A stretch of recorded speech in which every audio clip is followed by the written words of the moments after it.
قوة إلا بالله العلي العظيم. أعوذ بالله من الشيطان اللعين الرجيم. حسبنا الله ونعم الوكيل ونعم المولى ونعم النصير. بسم الله الرحمن الرحيم. الحمد لله رب العالمين، والصلاة والسلام على أشرف الأنبياء والمرسلين وخاتم النبيين سيدنا ومولانا بالقاسم محمد.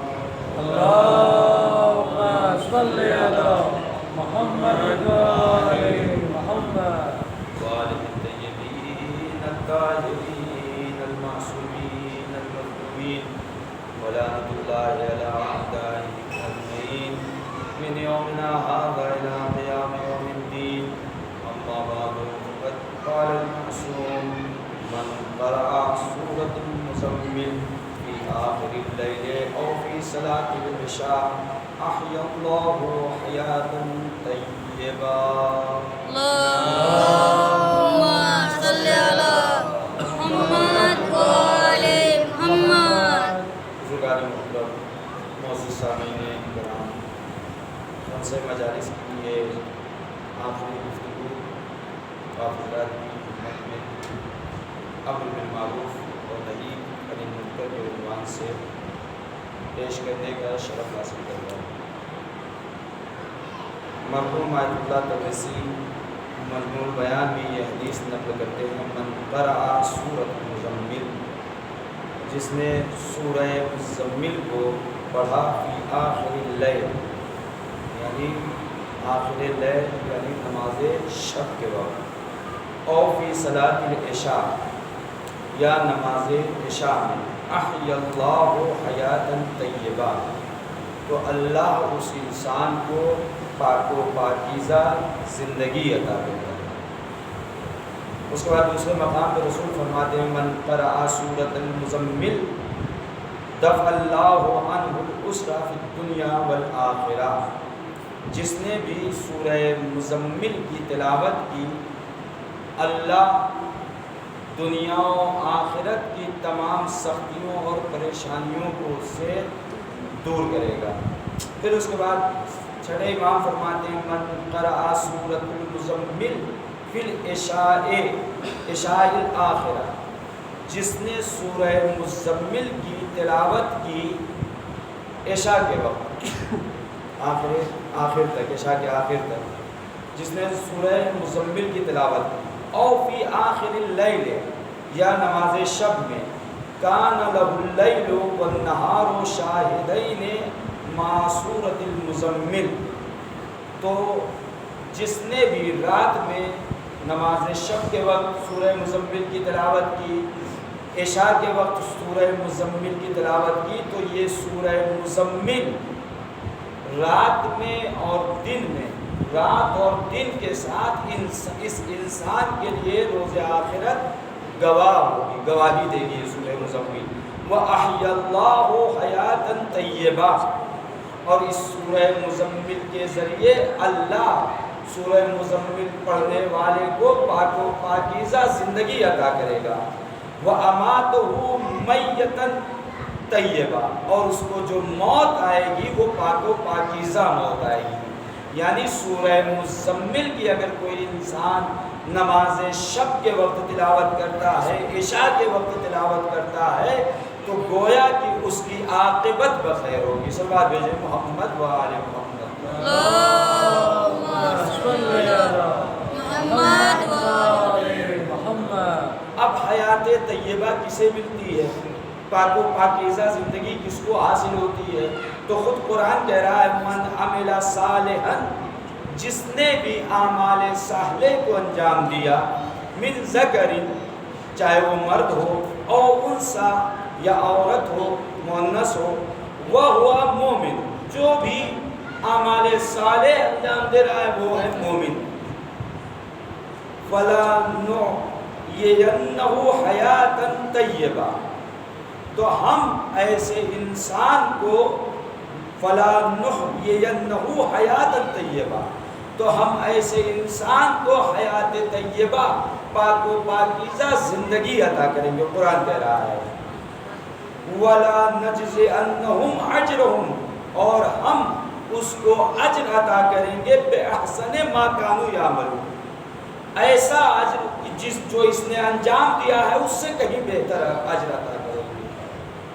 جو اعمال صالح انجام دے، قرآن کی تلاوت کرے، نماز پڑھے، روزہ رکھے، لوگوں کے درمیان امر بالمعروف کرے، صلہ رحم کرے، لوگوں کے درمیان فساد و فتنہ اگر برپا ہو گیا تو اسے ختم کرے، تو اس کے لیے اجر ہے، عظیم اجر ہے، وہ سوچ بھی نہیں سکتا کیسا اجر اسے اللہ عطا کرے گا۔ پھر اس کے بعد اب ہم سوال کرتے ہیں سورہ مزمل سے کہ ہمیں آیت طیبہ کیسے حاصل ہو، چونکہ سورہ مزمل کے لیے فرمایا ہے معصومین نے کہ جس نے اس کی تلاوت کی اسے حیات طیبہ ملے گی۔ آئیے ہم تلاش کرتے ہیں سورہ مزمل میں، تو سورہ مزمل میں اللہ ارشاد فرما رہا ہے قم اللیل، رات میں اٹھو، رات میں قیام کرو، یعنی نماز پڑھو، یعنی نماز شب پڑھو۔ نماز شب اگر پڑھو گے تو تمہیں پاک و پاکیزہ زندگی عطا ہوگی اگر نماز شب پڑھو گے۔ اب نماز شب کے سلسلے میں امام فرماتے ہیں، چھٹے امام فرماتے ہیں فلا تعلم نفس ما اخفی لهم من قرۃ اعین جزاء بما كانوا یعملون، کوئی نفس نماز شب کا اجر جو اللہ نے اپنے بندوں کے لیے رکھا ہے اسے درک نہیں کر سکتا، اسے معلوم ہی نہیں ہے کہ اللہ نے اس کا کیا اجر رکھا ہے۔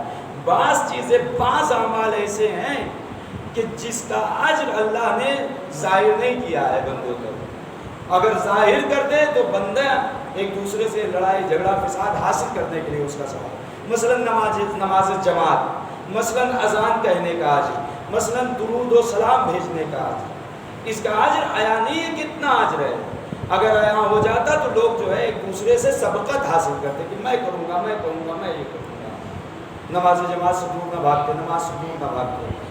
پھر اس کے بعد مولا کائنات فرما رہے ہیں قیام اللیل مساحت للبدن، نماز شب انسان کے بدن کو صحت عطا کرتی ہے، نماز شب انسان کے بدن کے لیے صحت ہے، ورضا الرب، اور نماز شب میں مرضی پروردگار ہے، رضا الہی ہے، وتمسک باخلاق النبیین، اور اگر کوئی انسان نماز شب پڑھتا ہے تو وہ جو نبیوں کا اخلاق تھا اس اخلاق کو حاصل کر سکتا ہے، اس کے اندر ایسی تبدیلی آئے گی، ایسا بدلاؤ آئے گا کہ ہر آدمی دیکھ کے تنگ رہ جائے گا، اس کا اخلاق کتنا اچھا ہو گیا، کتنی اچھی طریقے سے باتیں کرتا ہے۔ اس لیے کہ نماز شب کی برکت یہ ہے کہ اللہ اس کے دل میں حکمت عطا کر دیتا ہے، حکمت، پھر اس کی جو بات ہوگی وہ حکیمانہ بات ہوگی، حکمت سے خالی نہیں ہوگی۔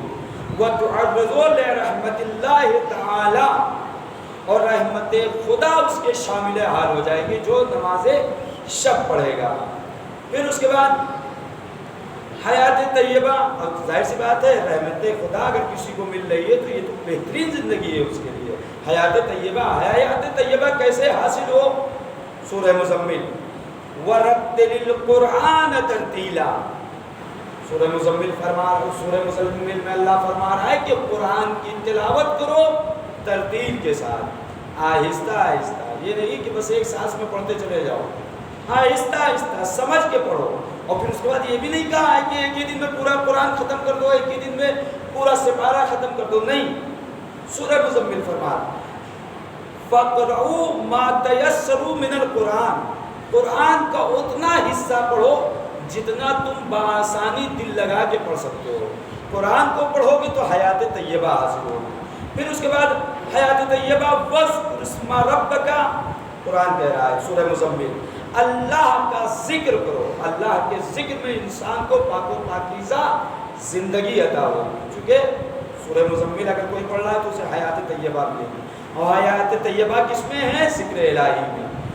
وَاذْكُرِ اسْمَ رَبَّكَ وَتَبَتَّلْ إِلَيْهِ تَبْتِيلًا، خدا کا نام لو اور اس کے علاوہ کسی سے بھی امید مت رکھو، اس کے علاوہ کسی سے امید مت رکھو، اور خدا صرف اور صرف اگر دل لگاؤ، وَتَبَتَّلْ إِلَيْهِ تَبْتِيلًا، صرف اور صرف اگر تمہیں دل لگانا ہے تو اللہ سے دل لگاؤ، دنیا کے پیچھے مت بھاگو۔ دنیا کے پیچھے اگر بھاگو گے تو تمہیں حیات طیبہ نہیں ملے گی، ہلاکت مل جائے گی، ہلاک ہو جاؤ گے اگر دنیا کے پیچھے بھاگو گے۔ پھر اس کے بعد پہلے ایک مثال دیکھو، چیونٹی دیکھی ہے آپ نے، کہیں اگر ایک قطرہ شہد پڑا ہوا ہو تو یہ چیونٹی کی خاصیت ہے، کہیں بھی میٹھا ہو، چاہے شہد ہو کچھ بھی ہو، چیونٹی کی خاصیت ہے کہ اس شہد کے قریب جائے گی، بہت خوبصورت، سب سے اچھی مٹھاس ہے شہد، شہد کے قریب جاتی ہے، اس کو چوستی ہے، اس کا رس لیتی ہے، اچھا لگتا ہے، واپس آ جاتی ہے، من بھر جاتا ہے، تھوڑی دور بڑھ کے پھر واپس جاتی ہے، پھر اور چوستی ہے، پھر واپس ہوتی ہے، پھر اس کے بعد وہ چاہتی ہے کیوں نہ میں اس پورے کے پورے قطرے کو کھا لوں، اس شہد کے قطرے کے اوپر چلی جاتی ہے۔ اب نتیجہ کیا ہوتا ہے، اب اس قطرے کے اوپر جب چلی گئی تو اب وہاں سے واپس نہیں آ سکتی، وہیں ہلاک ہو جائے گی۔ انسان کا بھی یہی حال، انسان کی بھی یہی حالت ہے، جب دنیا کے پیچھے بھاگتا ہے تو دنیا کی مٹھاس اسے اتنا قریب بلا لیتی ہے کہ اب اس سے ہلاکت کے سوا کچھ نہیں بچا سکتا، صرف ہلاک ہوگا وہ انسان، اس دنیا کے پیچھے انسان ہلاک ہو جاتا ہے۔ سب آدمی محمد وآل محمد، اللہم صلی علی محمد وآل محمد۔ پھر چوتھی چیز کیا ہے، حیات طیبہ، جو سورہ مزمل میں کہا ہے کہ سورہ مزمل پڑھو گے تو حیات طیبہ ہوگی حاصل۔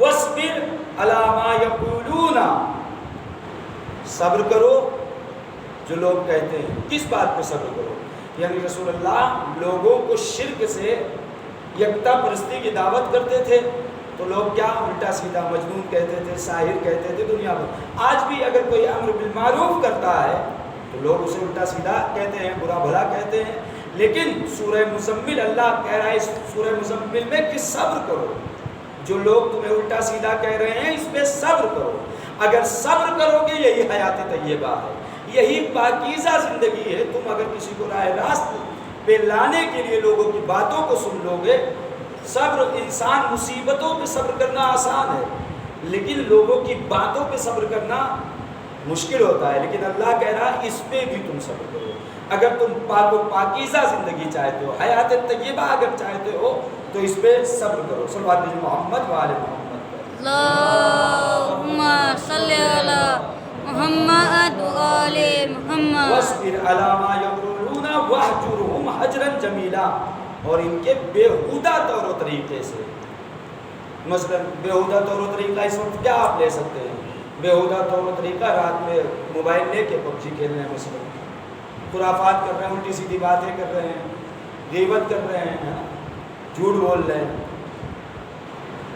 دعوت نہیں دے سکتے، اگر کوئی نافرمان ہے اپنے والدین کا تو امر بالمعروف نہیں کر سکتے کہ یہ نہ کرو، دعوت نہیں دے سکتے کہ دیکھو یہ جو کر رہے ہو تم، یہ جو کھیل کھیل رہے ہو اس میں تم اپنی زندگی کو برباد کر رہے ہو۔ زندگی اللہ نے اس لیے نہیں دی کہ گیم کھیلو، نہیں، زندگی اس لیے دی ہے کہ تم اس کی عبادت کرو، اور عبادت محدود دائرے کا نام نہیں، صرف عبادت جو ہے نمازی پڑھ لینے کا نام نہیں، اگر کسی مومن بندے کو انسان نے خوش کر دیا، سلام کر کے خوش کر دیا، اصلاح کر کے خوش کر دیا، دینی کاموں میں اپنی زندگی کو صرف کرو تو تمہیں حیات طیبہ ملے گی۔ صلوات محمد وآل محمد، اللہم صلی علی محمد وآل محمد۔ پھر اس کے بعد خدا قرآن میں فرما رہا ہے حیات طیبہ اسی میں سورہ مزمل میں، حیات طیبہ کیسے حاصل ہوگی، وَأَقِیمُوا الصَّلَاةَ، نماز کو قائم کرو، جب نماز کو قائم کرو گے تو تمہیں حیات طیبہ، پاک و پاکیزہ زندگی ملے گی۔ اقیموا الصلاۃ، یہ جو جماعت سے نماز ہوتی ہے، جو نماز کے لیے ہم کھڑے ہوتے ہیں، اسی کو اقامہ صلاۃ کہتے ہیں، اسی لیے زیارت میں ہم پڑھتے ہیں قد اقمت الصلاۃ، بالتحقیق، قد یعنی تحقیق، یقیناً حسین نے نماز کو قائم کیا۔ کوئی کہہ سکتا ہے کہ امام حسین نے روز عاشورہ جماعت نہیں کرائی تھی، جماعت نماز کو قائم کیا۔ تو حیات طیبہ آج دیکھیے، امام حسین نے نماز کو قائم کیا، دین کے لیے اپنے آپ کو، اپنے قربے کو قربان کر دیا۔ حیات طیبہ کون ہے جو کربلا، آج کربلا زندہ ہے، لاکھ لوگوں نے مٹانا چاہا لیکن روز بروز اس میں ترقی ہے، تعداد ہے، لوگ جا رہے ہیں، توسل کر رہے ہیں، تمسک کر رہے ہیں۔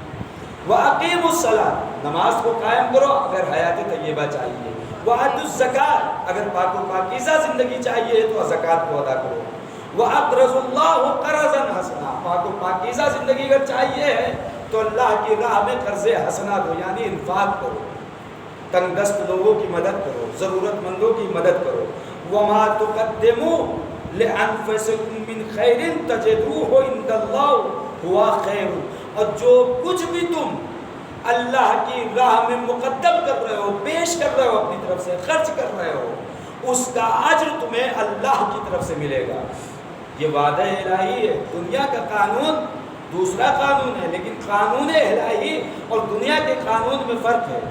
دنیا کا قانون اگر کسی نے بلایا ہے آپ کو اپنے یہاں کہ آئیے میں آپ کو یہ دوں گا اگر آ جائیں گے، مثلا محفل میں لفافہ رکھا، کور جسے کہا جائے، اگر آئے محفل میں تو کور دیں گے۔ محفل میں بارش ہو گئی نہیں آ سکے تو کیا اسے کور مل جائے گا؟ نہیں ملتا ہے۔ لیکن قانون الہی ہے کہ انسان زیارت کے لیے گھر سے نکلا اور راستے میں اس کا انتقال ہو گیا تو اللہ نے یہ کہا کہ تم زیارت کے لیے نکلے تھے، تم حج کے لیے نکلے تھے، ہم تمہارے حج کو قبول کرتے ہیں۔ صلوات بھیجو محمد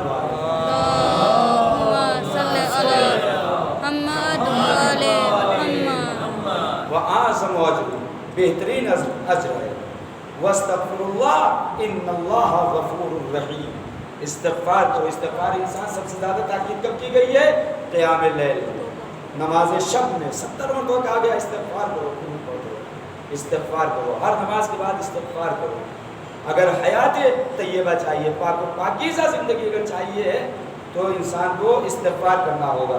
امام فرماتے، چوتھے امام، اللہم احینی، دعا کر رہے ہیں امام، صحیفہ سجادیہ میں پوری تفصیلی دعا ہے، لیکن ایک جملہ جو میرے موضوع سے متعلق، اللہم احینی، پروردگار تو مجھے حیات عطا کر، حیاتاً طیبہ، پاک و پاکیزہ زندگی عطا کر، زندگی عطا کر وہ بھی پاک و پاکیزہ۔ یہ کس کے لیے امام کہہ رہے ہیں؟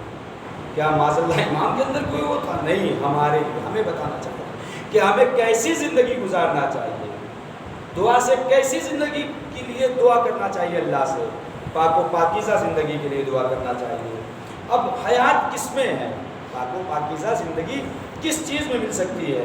امام فرماتے ہیں لا حیات الا بالدین، پاک و پاکیزہ زندگی ہے تو صرف اور صرف دینداری میں۔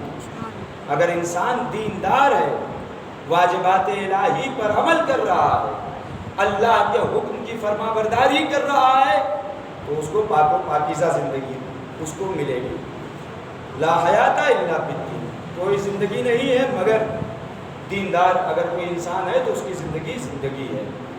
الدین یعصم، دین انسان کا محافظ ہے، دین انسان کو بچاتا ہے، کس سے؟ آتش جہنم سے بچاتا ہے، دنیاوی بلاؤں سے دین بچاتا ہے۔ دین تعلیم کرتا ہے، یہ دعا پڑھو یہ بلا ٹلے گی، یہ کام کرو جہنم، آتش جہنم سے نجات ملے گی، یہ کام کرو فشار قبر سے نجات ملے گی، یہ کرو قبر کی منزل آسان ہوگی۔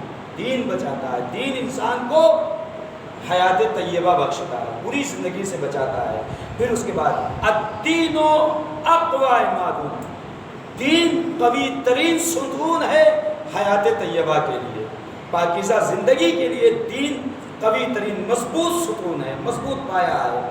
پھر اس کے بعد قرآن کہہ رہا ہے اقیم الدین، دین کو قائم کرو، اقیم الدین، دین کو قائم کرو، ولا تتفرقوا فیہ، دین میں فرقہ مت ڈالو، تفرقہ پیدا مت کرو دین کے اندر، یعنی تفرقے بازی سے بچو، دین کو قائم کرو، دیندار بنو۔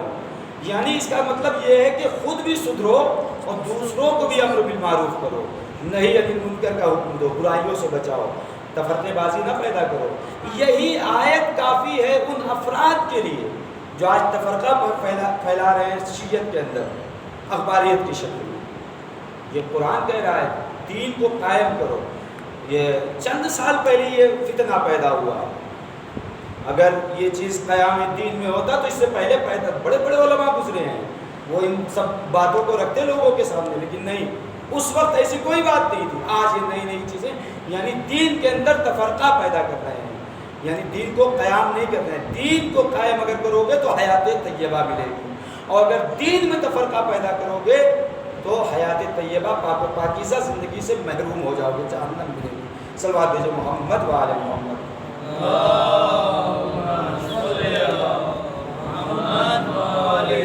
اس کے بعد مولا کائنات فرماتے ہیں قال علیہ السلام لجابر بن عبداللہ الانصاری، اور یہ روایت نہج البلاغہ میں بھی ہے اور الگ سے بھی ہے. جابر سے فرماتے ہیں یا جابرو قیام الدین، دین کا قیام، والدنیا، اور دنیا کا قیام، باربعۃ، چار چیزوں میں، چار چیزوں میں دین اور دنیا کا دونوں قیام ہے. دنیا کا حاصل کرنا برا نہیں ہے. کل کی مجلس اگر آپ حضرات کے ذہنوں میں ہوگی، قرآن کی آیت سے میں نے استدلال کیا تھا کہ دین کو حاصل کرنا برا نہیں ہے، زینت ہے انسان کے، برا نہیں ہے. لیکن دین، یہ دنیا کو حاصل کرو اللہ کے لیے. اگر اللہ کے لیے اس دنیا کو حاصل کر رہے ہو تو بہترین ہے، لیکن اس دنیا کو اللہ کے لیے نہیں حاصل کر رہے ہو، خود نمائی کے لیے حاصل کر رہے ہو، تکبر کے لیے، غرور و گھمنڈ ظاہر کرنے کے لیے حاصل کر رہے ہو، تو یہ زینت نہیں ہے. پھر اس کے بعد مولا فرماتے ہیں چار چیزوں میں دین کا قیام ہے، دین کا بھی اور دنیا کا بھی. کیا ہے؟ نمبر 1 عالم مستعمل علم، وہ عالم جو اپنے علم کا استعمال کرتا ہو. یہ نہیں کہ عالم علم لیے ہوئے ہے، بول اس لیے نہیں رہا ہے کہ فلاں کو برا لگ جائے گا، ان کو برا لگ جائے گا، ان کو برا لگ جائے گا، تو یہ اس سے دین کا قیام نہیں ہوگا، دین برباد ہو جائے گا، دین برباد ہو جائے گا. اگر عالم اپنے علم کو چھپانے لگے، علم کا اظہار نہ کرے. مولا فرماتے ہیں عالم مستعمل علم، عالم کا فرض یہ ہے کہ اپنے علم کا استعمال کرے لوگوں کے لیے. وجاہل لا یستنکف ان یتعلم، اور جاہل انسان شرم محسوس نہ کرے علم حاصل کرنے میں. میری عمر یہ ہو گئی ہے، اب میں کیا، مجھے شرم آئے گی علم حاصل کرنے کے لیے، نماز یاد کرنے کے لیے. تو یہ اگر کوئی انسان، اگر کوئی جاہل انسان دین کو حاصل کر رہا ہے، شرم نہیں کر رہا ہے، تو وہ دین کا قیام کر رہا ہے، دین کو قائم کر رہا ہے، دنیا کو بھی قائم کر رہا ہے. وجواد، اور وہ سخی انسان لا یبخل بمعروف، وہ سخی انسان جو اپنے مال کے ذریعے لوگوں کی مدد کرنے میں بخل نہ کرے. اگر سخی انسان لوگوں کی مدد کرتا ہے تو دین کو بھی قائم کرتا ہے، دنیا کو بھی قائم کرتا ہے. چوتھی وفقیر، اور وہ فقیر تنگ دست انسان لا یبیع آخرتہ بالدنیا، جو اپنی آخرت کو دنیا کے لیے نہ بیچے. فقیری ہے، فقر و فاقہ ہے، تنگ دستی ہے. ایک وقت فاقہ نہیں کر سکتا ہے، چلا گیا ہاتھ پھیلانے کے لیے، کسی کے سامنے ہاتھ پھیلا لیا.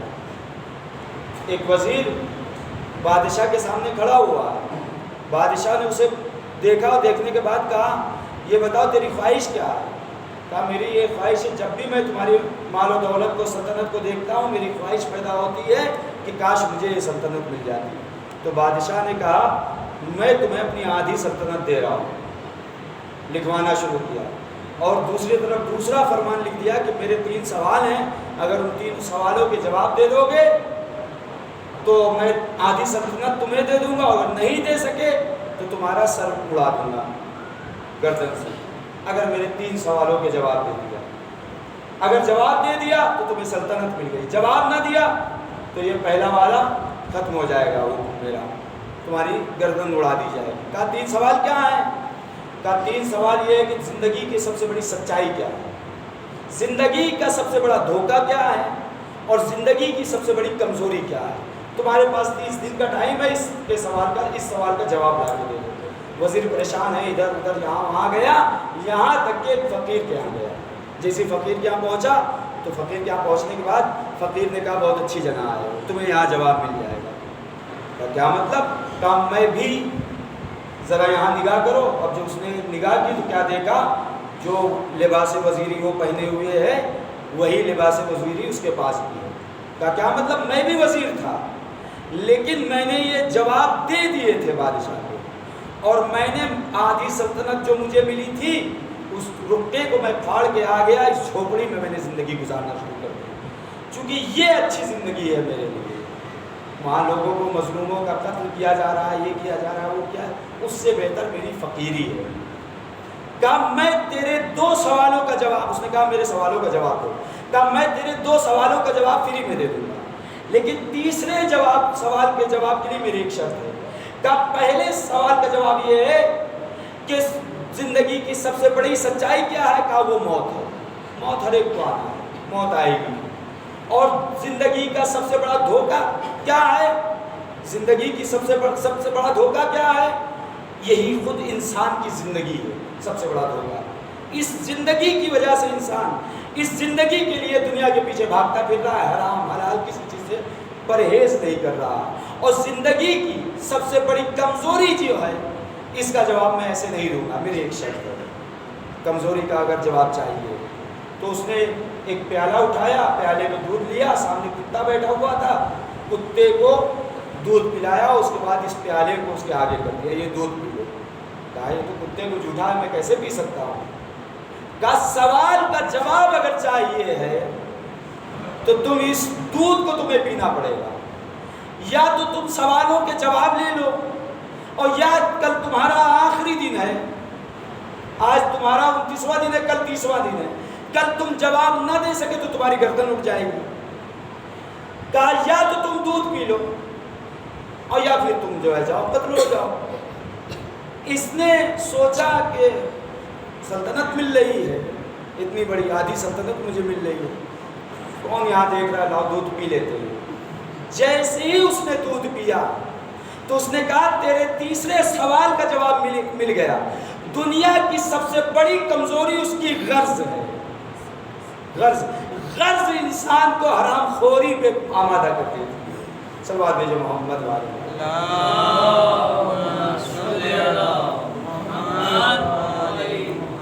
سب سے بڑی کمزوری اس کی غرض ہے۔ انسان جب غرض پیش آتی ہے، فقیر ایک وقت فاقہ نہیں کر سکتا ہے، پہنچ گیا، ہاتھ پھیلا دیا کسی کو۔ اور انسان جتنا لوگوں کے درمیان، لوگوں کے سامنے جا کے گڑ گڑاتا ہے، ہاتھ پھیلاتا ہے، اگر اس کا تھوڑا حصہ جس نے رزق کا وعدہ لیا ہے ذرا سا کہ اس کی بارگاہ میں گڑ گڑا دے تو اللہ ایسی جگہ سے اسے رزق دے گا، یجعل لہ مخرجا، اس کے لیے ایسا راستہ نکالے گا کہ وہ گمان بھی نہیں کر سکتا، سوچ بھی نہیں سکتا۔ تو اب اس نے جو ہے یہ سوالوں کا جواب مل گیا، جانے لگا کہ سلطنت مجھے مل جائے گی، لیکن یہ غرض اسے کہاں تک لے کے جاتا ہے؟ غرض انسان دنیا کے چکر میں آخرت کو بھول جاتا ہے۔ نجس غذا کھا لی، ابھی پہنچا، تھوڑی دور تاریکی آئی، آندھی آئی، گر گیا سواری سے، سر پتھر سے ٹکرایا، مر گیا، ختم ہو گیا۔ نہ سلطنت ملی نہ آخرت ملی، دنیا لے کے وہ رخصت ہو گیا۔ صلوات بھیجو محمد والے۔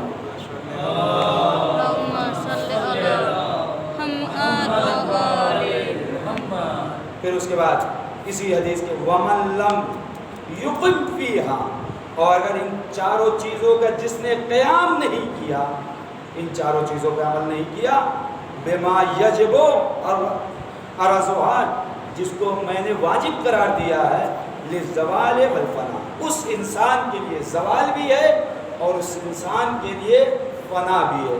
اگر 2 منٹ یا 3 منٹ کا موقع دیں تو اس سورہ مزمل کے چند اثرات، برکات آپ کی خدمت میں عرض کر دوں۔ اگر زن و شوہر کے درمیان، مرد و عورت کے درمیان اختلاف ہے، جھگڑے ہو رہے ہیں، تو اس کی برکت یہ ہے کہ زن و شوہر کے درمیان 3 مرتبہ اگر اس سورہ مزمل کو پڑھ کر شربت پی لیں تو ایک دوسرے کے اندر محبت پیدا ہو جائے گی۔ کھوئی ہوئی چیز پانے کے لیے 10 دنوں تک ایک بار سورہ مزمل اگر کوئی انسان پڑھے تو اسے کھوئی ہوئی چیز اللہ کے فضل و کرم سے مل جائے۔ اولاد کی اگر کسی کو طلب ہے تو زن و شوہر روزہ رکھیں اور افطار کے وقت غسل کریں، اور غسل کرنے کے بعد ایک بار پانی میں اس کو پڑھ کے پی لیں تو اللہ اسے اولاد عطا کرے۔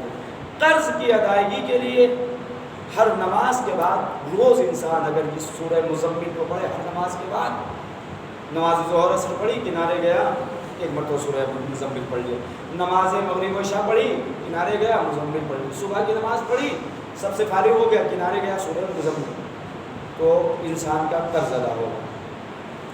اور روزی کی طلب کے لیے اگر کوئی انسان روزی چاہتا ہے تو 40 دنوں تک مسلسل یہ سورہ مزمل کو ایک مرتبہ 40 دنوں تک اگر پڑھ لے تو اللہ اسے رزق و روزگار عطا کرے گا. سحر و جادو وغیرہ کو اگر باطل کرنا ہے تو ہر یک شنبے یعنی اتوار کے روز پانی پر لکھ کے اس پانی کو پی لے تو سحر و جادو اس کی باطل ہو جائے. تو یہ سورہ مزمل وہ سورہ ہے جس کی وجہ سے انسان کو حیات طیبہ پاک و پاکیزہ زندگی عطا ہوتی ہے. اور پاک و پاکیزہ زندگی کس کے لیے ہے؟ من عمل صالحا, جنہوں نے اعمال صالح انجام دیا. مولا عباس کے لیے کیا زیارت میں پڑھتے ہیں؟ السلام علیک یا عبد الصالح, اے